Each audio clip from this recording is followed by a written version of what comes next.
रायगड जिल्ह्यातील महाडमध्ये मुसळधार पाऊस सध्या बरसतोय। सावित्री, काळ आणि गंधारी या नद्यांना पूर आलेला आहे। महाडमधील साईनगर भागामध्ये घरांना पाण्याचा वेढा बसला। ही दृश्य आपण बघतोय महाडमधली आहे। दरम्यान कृष्णकांत साळगावकर माझे सहकारी आपल्यासोबत जोडले गेलेले आहेत। कृष्णकांत, महाडमध्ये आपण बघतोय मुसळधार पाऊस सध्या बरसतोय। मोठ्या प्रमाणात पावसाला सुरुवात झालेली आहे। आपण या दृश्यांमधून पाहू शकतोय की या ठिकाणी गांधारी नदी जी आहे त्या गांधारी नदीचं पात्र आहे असं ओसांडून वाहतंय। सावित्री नदीला देखील पूर आलेला आहे आणि यामुळे या दोन्ही नद्यांचं पात्र आता एकत्र असं या ठिकाणी पाहायला मिळतंय। हे दृश्य आहेत गांधारी भागातली। गांधारी पूल आहे हा देखील पाण्याखाली गेलेला आहे। या ठिकाणी पूर परिस्थिती निर्माण झालेली आहे।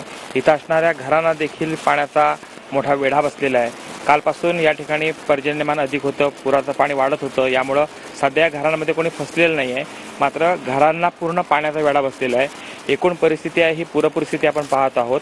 मोठ्या प्रमाणामध्ये पाणी आहे हे आता शहरांमधून घुसायला लागलेलं आहे। हा सगळा परिसर जो आहे हा जलमय झालेला दिसतोय। अशीच जर अजून परिस्थिती कायम राहिली तर हे पाणी अजून देखील इतर घरांमध्ये घुसू शकतं, अशी गंभीर परिस्थिती या ठिकाणी पाहायला मिळते। सुमित, नक्कीच धन्यवाद तुम्ही दिलेल्या सविस्तर माहितीसाठी।